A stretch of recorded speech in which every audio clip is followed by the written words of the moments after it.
Hey, what's up? Welcome back to the Smart Couple Podcast. My name's Jayson Gaddis. I'm your host and shouting at you from Boulder, Colorado, USA. Thanks for being a listener. If you're returning, you understand that this podcast is all about growing and developing yourself through the context of a long-term relationship, and that the only way to get a great, fulfilling, sexy relationship long-term is to work on yourself, face your blocks, take responsibility for your experience, learn how to listen, etc. All right, so that's what we teach here in the podcast. That's what we're about. We have guests, we have interviews, we have sexperts, we have couples, we have lots of different people offering their wisdom to try to help you have an inspiring long-term relationship. So I'm still reeling a bit from the Embracing Conflict weekend. 80 or so people coming here to embrace conflict. It was so inspiring. And we had so much fun. It was so edgy, so confronting, so warm and lovey, so inspiring. There was just so many things that happened that were beautiful. And such a great group of people. So thanks again if you came. And we basically sold out of our merchandise. So if you want to wear some cool gear that spreads the love in this world, which the world could use right now, then check out our store. Okay, Allie's been working hard on the store, relationshipschool.net/store. All right. Every now and then we'll offer specials and deals, and we're just putting up a couple of little fall clothing items here soon, so stay tuned for that. Guess what? The Smart Couple Quote Book is coming out November 22nd, and you can come get your signed copy by me here in Boulder, Colorado on December 5th. I would love to sign a book for you and meet you. But you got to live in and around Boulder, Denver, Fort Collins, Nederland, outlying areas. Make the drive if you live within a couple hours and come say hello. Okay, I'll read some quotes that night. We'll have some fun. I'll confront some, bullshit beliefs about relationships and etc. Okay, I'm gonna have fun. And this is a really big moment for me because it's my first book. And I've chosen a quote book because it's really accessible and you can open to any page and get served, right? It's not a big, dense how-to book. That's coming. I can't wait to write that book. But this book is just practical. It's simple. It's one of those things that can sit on your nightstand or even sit in the bathroom or on a coffee table, and you pick it up and get served, get an insight, all right? So save that date, December 5th. If you live in and around Colorado, come hang out with me at the Boulder Bookstore, okay? All right. Now, if you're not in our private Facebook community, the Smart Couple Facebook group, please join. Go to jasongaddis.com/smartcouplegroup if you want to join, all right? It's called Monogamy and Smart and the Smart Couple. That's for people like you that want to practice and meet people. Now, if you want to up-level your practice and actually do practice calls with people with the tools I teach in the relationship school, some of which are on the podcast, then you join the Relationship School Roots community, all right? That's relationshipschool.net/roots, and you can apply there, and we would love to see you. We meet 2 Wednesdays of the month, all right? Once in the middle of the day and once in the early evening to accommodate different time zones, and we practice, okay? All right. Okay, here's a little bit about my next guest, Andrew Harvey. He's the founder and director of the Institute of Sacred Activism. It's an international organization focused on inviting concerned people to take up the challenge of contemporary global crises by becoming inspired, effective, and practical agents of institutional and systemic change in order to create peace and sustainability. He was born in India, lived there till he was 9, moved to England, went to school, eventually went to Oxford, bailed out, and got disillusioned by the system of climbing the ladder, so to speak, and eventually, through a series of painful events, found the spiritual path and went to study with lots of different people.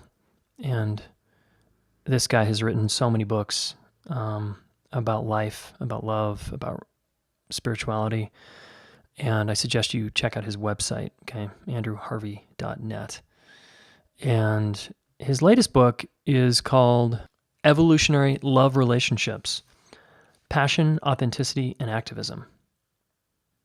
So I have not read it. Seems like a good one, but I'm ordering it, and I'm eager to dive in after talking with him.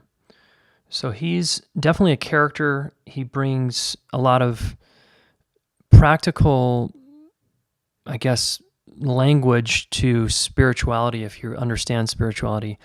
Yet he's fairly high level in terms of talking about being in love with reality and life as it's coming toward you. And it might be a little much for some of you and not as useful because we don't get into the day in, day out shit of marriage, for example, in this episode. We talk more about you get a great relationship by becoming a spiritual being that's in love with life and whatever life's serving up to you. And you learn how to accept life as it is and accept your partner as he or she is. So while there's really awesome, grounded, beautiful teachings in this interview, I'm just giving some of you a heads up that it might be a little much for you or high level or too godlike or new agey. So just giving you a heads up. And I thought it was great. I had a great time chatting with this guy. And there's some frames here that I think are going to be important for you to hear and understand. So the arc of the conversation centers around 3 points to loving bigger, basically. And I'm curious what you think, okay? And I want you to stay tuned to the end for your action step because it's going to be really important that you do this one. And it's a really no-nonsense kind of piece of advice, basically, that he gives you. And anyway, this guy has a big heart, and it was a really warm, lovely conversation. And I think it's going to serve you a lot if you let it. All right, and this is probably our most spiritual conversation yet here on the podcast, and I think you're going to dig it. So let's jump right in. Welcome to the show, Andrew Harvey. I'm delighted to be with you. Yeah, thanks for making the time. I'm really honored to get to chat with you for a little bit here. So, Andrew, tell us a little bit about, you wrote a recent book, Evolutionary Love, something about evolutionary love. Is that right? Yes. And I would love to hear about just a couple of, why did you write that book? And a little bit about who are you? Excuse me. Well, the book that I wrote is called Evolutionary Love Relationships, and it was written with a wild Lebanese mystic philosopher called Chris Sade. And he and I have been very close friends for a very long time. And we have spent many nights just shooting the breeze and trying to come to understand what the new vision of love that's appearing in this madness that we're living is like, what this new challenge to love in a different way really asks of us. And out of our conversations, we made a tape set. And then out of the tape set, we made this book, which has really lit a lot of fires and opened up a lot of wonderful conversations.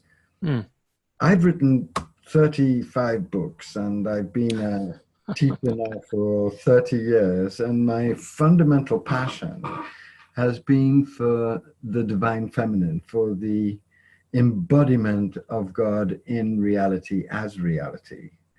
And because of this, I've been passionate about creating visions that can help people get real about the crisis we're in and start doing something fundamentally different about it. Yeah. This has given rise to a whole slew of books, but one of the books that I've most wanted to write is the one that we're talking about now, because it seems to me that there is a new kind of love that's being born on the earth as a force to fuel a new energy of commitment to compassion and justice.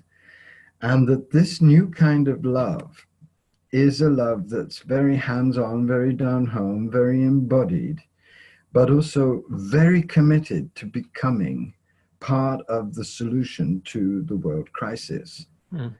So what I'm being possessed by is this sense that we really have to change our lives in absolutely every way to realize that we've been inhabited by very small visions, and to go for very big visions now, so that we can become infused and enthused at a wholly new level of power, because we're being asked to step up as a humanity, to put love into action on every level, or lose the world, lose the human race. And this is where we are.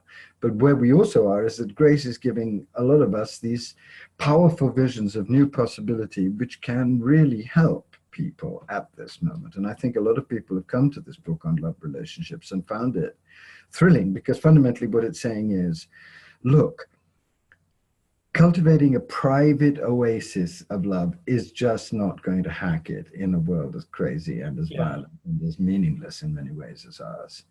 That's just going to reinforce the separation, the loneliness, the narcissism, the self-seeking that is the cause of all of this dramatic decay.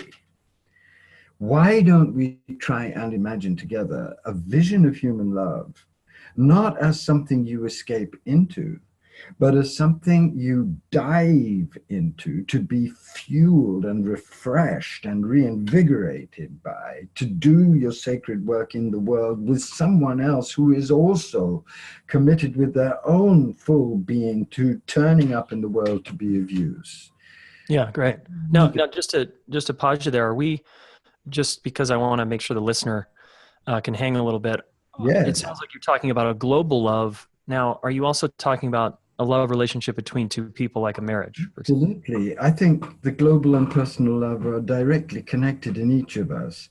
The more you awaken, you or I awaken to the enormity of what love is, that love is this force that is creating everything, creating the universe, creating the whole of reality.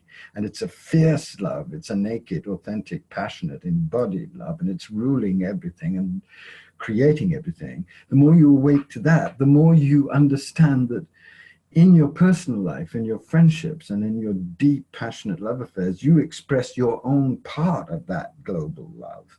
And you need to express it in a way that is aligned with the passion energy of that global love for dynamic change on every level before the world is destroyed. Because the divine grace that is the power of love is now working in a very fierce way in the world to bitch slap us awake and to get us together, so that we can come together in a new fraternity and sorority, a new passion, and live passionately, not just to enjoy that passion, not just to separate ourselves from others and become addicted to a private dream of passion, but so that we can become strong enough and wild enough and powerful enough and energized enough to do sacred work together in the world to help the world. This is crucial to what we have to go through now. Yeah, I'm into it. And let me back up a minute. Just a couple biographical details for the listener. Who are you? Are you married, kids, no kids, divorced? Just so people have. No, I've been married, but I'm no longer married. I have a cat who is enormously demanding, and who is my beloved, and I'm very, very close friends. And I live a rich life of relationship because I get to speak with people like you, and I get to travel. And I absolutely. Okay. And what can you give us like, what is love? Like, what are we talking about here? Like, what's your definition of love? I think the deepest definition I could give you of love is that it is a passionate respect for the whole being of the other. It is a deep, even when they're being hurtful and mean, under every circumstances, a profound recognition that the other is divine, and an honoring of that other's divine being at all moments with courtesy and with profound compassion. That's what true love is. Okay, and then if we... It's not true love, because anything that is possessive or dominating or after power or after control of the other cannot be love. It can only be love when there is adoration of the divine essence of the other, and commitment to honoring and encouraging that essence at all moments. That's Well, true. okay. Why is that so hard for people? Because that sounds like a tall order to like really Well, embrace someone as why is they it are, in hard other for words. you? I mean, why is it hard for me and why is it hard for you? Let's be personal about it. Well, it's hard Yeah. because to really love somebody like that, you have to have gotten over yourself. You have to have truly examined your shadows. You have to have truly looked at your crazy childhood. You have to really look at the traumas that have afflicted you, that have polluted your vision of love. You Yeah. have truly given up a sense that the other exists to make you happy. And you have to have been infused by mystical knowledge of what true love is, the love that's streaming from God, and do the work to put it into practice in your life. That's why. Okay. That's Right. again, tall order But because of it's my baggage, my history, the way I react, my nervous system right. fires, right? But you know you can do it. That's the thing. I think once you, on the one hand, when you hear an idea like this, you think, "Oh my God, I'll never get there." But Right. you also know that in tremendously sacred moments of intimacy with your close friends, with your deepest friends, and with your wife, I'm sure, Yep. there have been these moments where love has just flown hugely and naturally, and you've been completely fearless in the expression of it. Yep. And you've tasted what Yep. that free flowing power is like, how you need to be completely transparent and humble, but also completely open and naked and vulnerable. So I think we all know that that love is possible in us. And it's a Yeah. question of how Yeah. do we build it? How do we truly build it? And there are three ways you build it. One is by deep mystical practice, because you have to experience love in its essence, in its essential force, to really know that it lives inside you in its full power. The Okay. beloved is inside you. That's what Jesus meant by the kingdom within. You have it, I have it. It's our essential nature, but you have to know that. You can't read it. You've got to feel that overwhelming sacred passion as your Yep. essence. The second thing you have to do really is to look at the shadows that you carry in the ways we've described, from childhood, from trauma, but also from the conventional notions of what love is supposed to be. I mean, God knows what we've been trained to think about love. Love is supposed to make you happy. Love is supposed to secure you. Love is to, all these kinds of supposed to, which have nothing to do whatever with the real work of love, which is the third, which is really, you must turn up if you're going to be honoring this evolutionary power of love. You must turn up as somebody who truly loves themselves, who has found a mission that they really want to dedicate themselves to, and is looking for somebody else who is comparably passionate about the world to share a deep personal relationship, but one that's really grounded in concern for others, in concern for the world, not just a private romance, but a whole adventure of the soul that you want to share with someone else. I think this is the source of all truly long-lived happy marriages, is that they become adventures of the soul that two people take. I like that. Yeah. Don't you think so? Oh And yeah. they have to That's, become that, otherwise it dries yeah, what up. kind of journey are we on? You know? What kind of journey are we on? And what kind of journey are we on in our personal relationships in a world that's exploding with pain? If we're Yeah. not addressing the pain and living our personal relationships with deep gratitude and passion and deep compassion, so that we can be fueled by them to go out and address the pain in whatever way that we're called to. Okay. And so what's the third one? You said we got mystical practice, we got shadow work, and what's the And third the one? third one is to truly be empowered yourself on your own mission, to truly have awoken to what Uh-huh. you're here on the earth to do, what you're Yep. here on the earth to give, and to be giving it, not to wait for someone else to turn up in your life to show you what you're supposed to do, or but to be doing it, to be already achieving your life's sole purpose. That's Yeah. very important. You have to have stepped up and Yeah. then look around, see if anybody else has stepped up to actually join you and harmonize with you and help you and teach you to go Yeah. forward.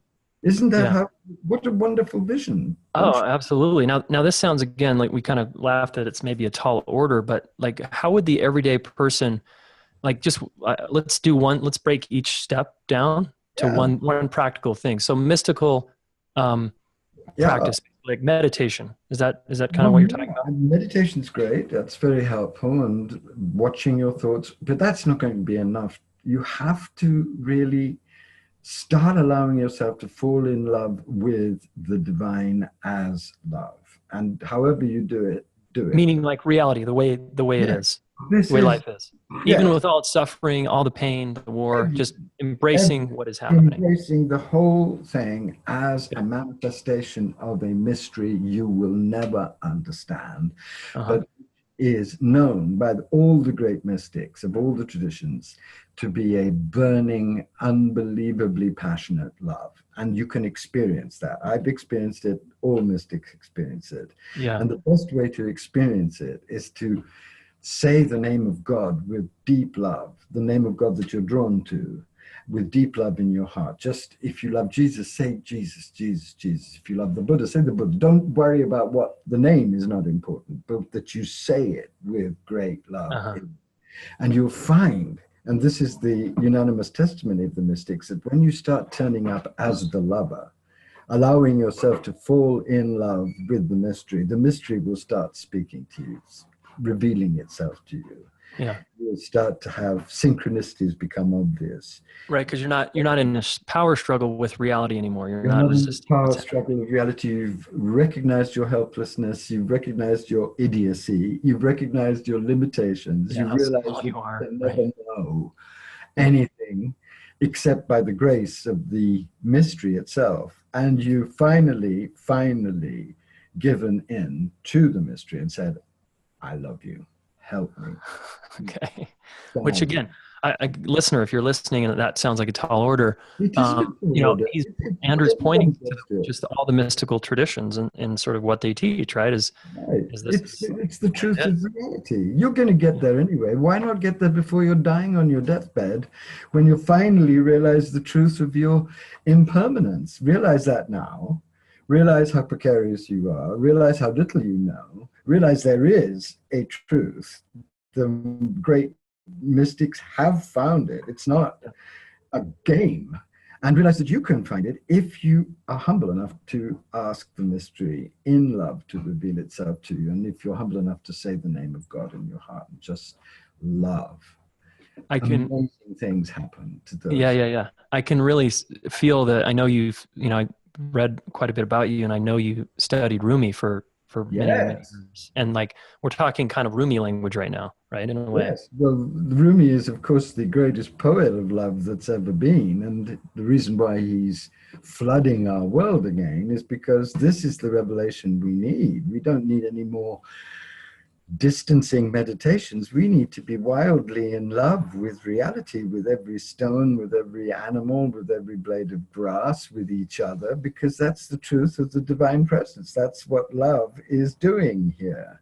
We need to get with the program, and there's a simple way of doing it, and to feel it, not just to think about it, but to feel that degree of passion for life as sacred. Yeah. At the end, will you share your favorite Rumi quote? Oh, yeah, I'll do anything you want, except great. naked, because it's too late in my life for such manifestations. Okay, great. The second one, shadow work, facing your shadow, facing your material, your past. Is that like therapy, or what is that? God, no. Well, ideally, you do it with somebody who's really skilled at doing it, because actually seeing your shadow is very hard. That's why it's called shadow. Yeah. Shadow is everything you're repressing about yourself. We all have this fantasy about who we are, based on our wounds, based on our conventions, based on what parents and people tell us. And it's actually a load of cobsbolob. It has absolutely nothing to do with our authentic selves. So one way you could start by doing shadow work is by having the courage to ask your friends how you piss them off, how you unnerve them, how you evade their emotions, what grudges they secretly have at your behavior. Oh, yeah. Yeah, I like this exercise. Very dangerous thing to do, but it's a very beautiful thing to do if you can do it in a tender way. If you can say, look, I love you and I know you love me, but please tell me what really annoys you. me in you. Be honest. Don't hold back, kind of Yeah, thing. Right? don't hold back. Just give it to me clearly. Don't be nasty about it. Just try and help me, but give me a sense of how my power urge, my desire to be special, whatever it is, my vanity, whatever it is about me that annoys you, just tell me straight, because I love you and I know you're going to do a good job of it. And that will scare you into truth. My God, it's the most scary activity. But if you can stand that, you learn an awful lot. Great. And then maybe finding other guides and mentors that can do the Oh same God, thing. that's Reflect just the back. beginning, because then you have to look at the major shadows that are the shadows of our culture. A culture that is obsessed with success and power and status and money and strip mining the world and destroying everything. That is a big shadow. You have to look at the shadow of the religion you might have been brought up in and see that some of it may be very wonderful, but there's a lot of sex hatred and body hatred in it, and that's a terrible shadow. You got to look at the shadow that you have with your own body. What's your real relationship with your body? Everybody says, "Oh, I love my body," and no, you don't. You don't begin to look at the parts of you which actually hate being in a dying body, hate the pain and the vulnerability of being in a dying body. So shadow work is not for sissies, because you're going to have to question everything and see the unconscious contents of your thinking and make them conscious. But when you do, it's thrilling, because you become so much more aware of yourself and of the way in which you influence others, and also you become so much more aware of the nature of the world, that it is a madhouse. We're in a lunatic asylum and we're all inmates of it. So we better treat each other with a lot more humor, a lot more tenderness, a lot more compassion, and a lot more mutual respect. Because when you realize how crazy you are, you realize how crazy everybody else is. And when you realize how much in need of help and grace you are, you realize that your duty is to be a source of compassion and tenderness and inspiration to others. You change your life. Shadow work bitch slaps you awake to what needs to be done and how it needs to be done. Yeah, totally. Hello, we interrupt this program to bring you a special announcement from the Relationship School. We're currently enrolling the Relationship School Roots community, where you can practice getting feedback, like Andrew is going to talk about in this episode. Getting feedback, practicing listening, practicing speaking, practicing setting boundaries, practicing owning your needs. All of this stuff is essential, all right? And I want you to really think about what you're doing in your life to get honest reflection from other people, because this is where the growth is. If you don't have anyone in your life to get honest reflection from, you're missing out. So honest reflection helps us grow, helps us awaken, helps us become who we are, and gives us a better relationship over time if we actually listen and learn how to give it and receive it, okay? You can do this at relationshipschool.net/roots if you want to apply and join our growing tribe. Okay, back to Andrew Harvey. Practical question again on the sort of shadow work. In terms of loving others, what's your advice for loving someone who is hurting you or hurting the world, or hurt? Like, how do we deal with a person like that? Because I kind of hear you saying, well, just love them or something. But Let's take Trump. Let's go for okay. it. Yeah, Trump is clearly a psychopath. We know that. Yet, how far are you and I like Trump? I have to look at Trump, and instead of loading him with my projections and hatred, I have to ask myself the question, where is my inner Trump? What am I like when I'm like Trump? Where's my male abusing power? Where's my white privilege? Where's all that shit? Where is all my passion to cut corners? Where is all my secret, not telling the complete truth? Where is all my desire to be the only one anybody's talking about? Right? So you have to do that. Then you have to look at the culture itself, and you have to see that Trump is just didn't happen by miracle, some dark miracle. Trump has been fermented in the belly of the madness of an America falling apart for a long time. The obsession with money, the obsession with status, the complete lack of conscience, the corruption in government and in CEOs and in the way corporations work, all of these different forms of lies and folly and corruption and madness and narcissism have come to birth in Trump, but we're all contaminated by all of those different forms of darkness. We all have narcissism. We all have lust for power. We're all trapped in some ways until we're not in a culture that is dominated by these things. And then once you've really recognized your own inner Trump and seen how the whole culture is fermenting this kind of madness, then you are much more sober in the way in which you deal with somebody like Trump. On the one hand, you don't pretend that the terrible things aren't going on, but you don't project onto him your own lack of knowledge of how you're contributing to those terrible things, because you realize how much you're playing a part in them. And also you can truly, when you come to that recognition, have compassion, a very dry-eyed but very deep compassion for someone like him, trapped in an obvious narcissistic psychopathic disorder, having to pretend to be president of the United States and the leader of the free world while being totally incapable of being so. This is a tragic, crazy situation. And you can send him prayer, and you can send him care and so those are three ways in which you can actually immediately start working with what he represents to transform yourself, but also to work on the invisible levels to try and help the situation as far as you can. And it may not be very far. Yeah, great. And then if we take this to a marriage, a partner, basically we could do the same exercise, right? With a partner who's triggering us and upsetting us and they're behaving in ways we are judging, and we're like, I can't believe they act this way. You're saying basically take responsibility for that disowned part of me that I'm projecting onto them.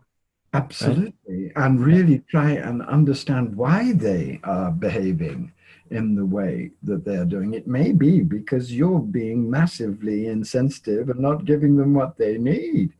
Yeah. It may be that they're just acting out desperately because you're not listening deeply enough to what they want, what they are suffering from. So instead of immediately making them to blame for everything that you're suffering, dare to look at your own deep part in the whole situation. And it's always a very difficult thing, but it's a transformatory thing, because then you get to know yourself so much more deeply. And instead of keeping the lunacy going, you can actually sit down with your partner and say, you know, this is what I'm discovering about this situation. At first I blamed you, but look, I'm beginning to see that I'm participating in it also. Can you help me with this? Because I really want to love you properly. I want to be truly there for you.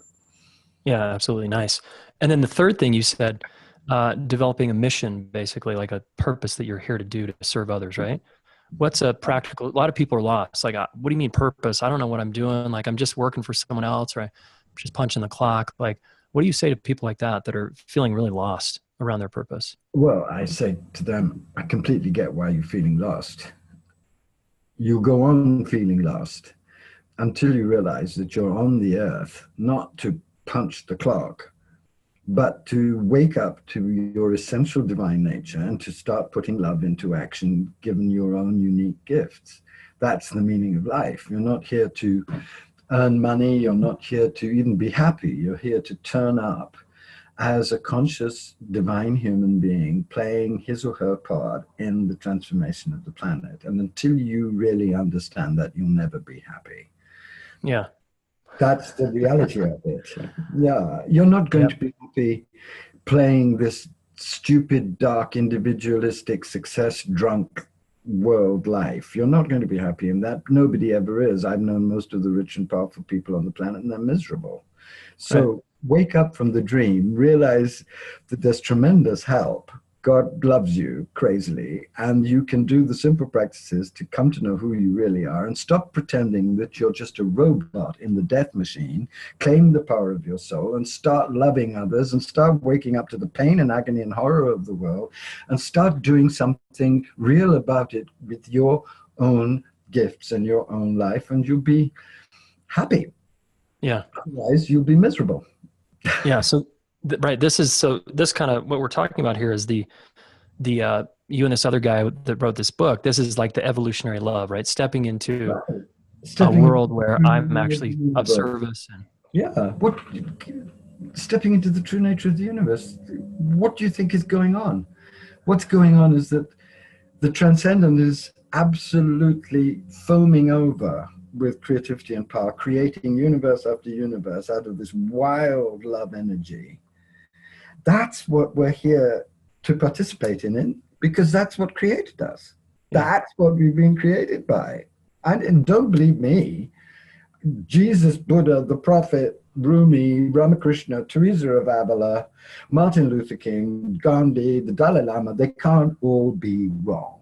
They can't all have invented this. It's a discovery that everybody can get. Once that's discovered, then you realize what is the evolutionary force behind everything. It's that huge force of divine passion. That's what created the Big Bang. And that's what foams inside us to create deeper and richer visions of justice and of harmony and of compassion that drives the great heroes of humanity to risk their lives, to bring in newer, fresher visions, to help people, to help animals, to help the world. Yeah. Join with that force and be filled with it and find somebody who also wants to be joined with that force and live the passion force together, but live the whole experience together and be evolutionary co-partners in a wild adventure and have a hell and a heaven of a time of it. Awesome. Wait, let me back up a minute on your story. How did you get here? How did you get to your own realization? I was dragged here kicking and screaming, I think. What happened? Yeah, like how did you come on that sort of spiritual path and find all these teachings? And what I imagine you were in a lot of pain or something was going on in your life. Oh God, I was out of my mind with suffering. How do you ever really start on this? I don't know very many people who don't start on the spiritual path because they're in great pain, because they finally realize that we're just surrounded by horseshit. Right. This happened when I was in my 20s. I was a professor at Oxford. I'd so-called won the great prize of being a fellow of my college. And I was out of my mind with loneliness and suffering and rage and deep, deep despair at what I actually saw to be the real state of the world and the real state of academia and the real state of the very powerful people I were meeting who all seemed to me to be completely crazy. And I nearly died of this. This was a terrible thing to face in one's early 20s, because that's the time when you need to be a bit deluded to be able to start organizing your career and all the rest of it. Right. But what happened to me is that I got the full impact of naked reality and nearly died from it. And then went to India when I was 25. I was born in India. I spent my childhood in India, and then I went back. And I had a series of outrageous mystical experiences which showed me that I knew nothing about reality. I knew a lot about Kant and Kierkegaard, and I could speak Latin and I could speak Greek and I could talk about Beethoven with experts, but I didn't know anything about the truth. And then I began a long series of mystical journeys, and the result is the lunatic you see before you right now. Mm-hmm. Beautiful. A beautiful man. Well, and you too. I can see that you really get this stuff too. You understand, don't you? Because you tasted this wine. Yeah. Everybody can. It's the more I live, the more I realize this. The only thing that is stopping anyone who's listening from experiencing what I'm experiencing is work. Because the grace is given. The grace is, we're so infinitely loved, but we do have to turn up in the relationship. Yeah. People imagine that God is going to give them the secrets of the universe. They're going to sit back in their easy chair with their cup of coffee, do a few meditations, and then God's going to reveal the whole secret of reality. Well, God won't do that, because the first thing that would happen if God did is that you just fall apart. You couldn't stand the truth of it. You have to be prepared to realize you don't really exist, which is a very important truth, right? Yeah. Well, I mean, what's going to happen to you if you go on the real journey is you're going to understand that you've been pretending to be this person. You've been impersonating a person. And that person is entirely a fiction made up by your neuroses. And there's another vaster, more loving, wilder, holier person who's not going to die at all, who's living inside you. Well, that sounds wonderful, but in fact, it's a fatality to the ego. So the ego has to be prepared to die, which is what the mystical path is really about, learning how to die by degrees to the outrageous fact that you are far larger than you imagine, and in a way that you could never understand until it begins to dawn upon you miraculously through grace. Well, let me ask you a question about intimate relationships, romantic relationships, kind of along this line. Like, I noticed a lot of spiritual people. I live in Boulder. There's a lot of spiritual types here, and I noticed that they struggle just like everybody else in partnership. Because so you can take all the spiritual teachings you want and get a lot of awareness vertically, and like a lot of insight into yourself. They're not doing shadow work. Oh, so is that the issue? Is that's what I'm wondering, is why do you and you see this? Do you see spiritual people struggle in partnerships, and why is that? Well, I think spiritual people are as mad as everybody else, and sometimes madder because they think they're going sane. So some spiritual people, a great many spiritual people, think they're far more evolved than they really are, simply because they've had some experiences. They've seen a flash of light, they've seen the Archangel Gabriel, and somebody's talked to them in a dream, and they think they're the Buddha. They think that they've become Jesus, right? So that everything they do is holy. Well, this is lunacy. So you have a lot of spiritual people who haven't got any understanding of the complexity or depth of the path, who think they're far more evolved than they are, who are addicted to this vision of themselves. So they behave in very proud, very vain, very selfish, very dictatorial, very authoritarian, very power-drunk ways in their own relationships, not seeing that they're actually deeply deluded. Did you ever go through a phase like that? How do you imagine that I know it so well? Yes, absolutely. I've been through. That's why I can speak about it with that kind of rancid authority. Or it's always the drunks who are the best Alcoholics Anonymous people. Yes, everybody goes through it. I think. What sobered you up? What brought you back into like presence? Suffering. I think it's always suffering. I was just beaten on the head enough by God. God cracked several saucepans on my head at the right times and just threw me into chaos to show me how little I knew about anything. And that has continued on my path. And I'm very grateful for that, because it's begun to take away my self-righteousness and my vanity. Yeah, totally. I mean, that's why I like romantic relationships as a path, because I can't hide. It's really hard to hide from my kids. You can't hide from your craziness, because it'll come up in the romantic relationship. Won't it? Oh yeah. But you have to be. But the problem is that if you're really doing it as a form of spiritual path, you can't just succumb to the craziness. You're going to have to look at it. Look at the desire for the other to be perfect. Look at the desire to possess and control the other. These are normally quite accepted in romantic relationships, but not in an evolutionary romantic relationship, because you have to ask those really frightening questions. Am I trying basically to kill this person and make them into exactly the shape that I need them to be, or am I truly trying to love them as they are? That is a frightening question. Yeah, and which is the latter is much harder. Yeah, much harder, but much more amazing. Oh yeah. Because finally, you may, if you're very, very lucky, love someone else more than you love yourself, which is a kind of catastrophe for the false self, but the beginning of true life. Finally, to love someone else more than you. Yeah. Terrible disaster. Right. Well, cool. As we start winding down, Andrew, this has been rich. What's the sort of parting, maybe you could give us a Rumi quote, and also just leave us with any kind of relationship wisdom from maybe the traditions or from your own experience. Well, I'd love to just end with some Rumi. And this is an amazing Rumi poem about the dark night process, the process of really accepting your own shatteredness. He says, the grapes of my body can only become wine after the winemaker tramples me. I surrender my body like grapes to his trampling, so my inmost heart can blaze and dance with joy. And although the grapes go on sobbing blood and screaming, I cannot bear any more anguish, any more cruelty. The trampler stuffs cotton in his ears and says, it is I who am the master of this work. And you can deny me if you want. You have every excuse. But when through my passion you reach perfection, you will never be done praising my name. Mm.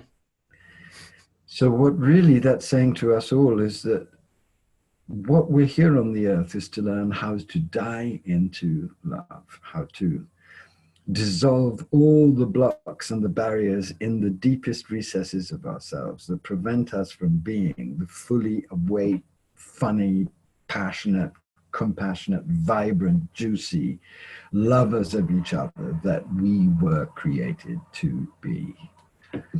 And that's the work at its most fundamental level. And we have people in our world that show us what it looks like to be like that. Look at the Dalai Lama. If you spend any time around the Dalai Lama, I've been lucky enough to spend a lot of time around the Dalai Lama, you are drunk with the drunkenness of love pouring from him. I was in Australia. I was in this queue behind a group of people. We were in this hotel following his teachings.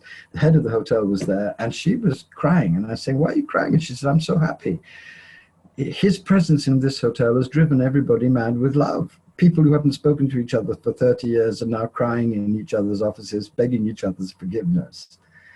It's an astounding experience being around somebody who is a true human being.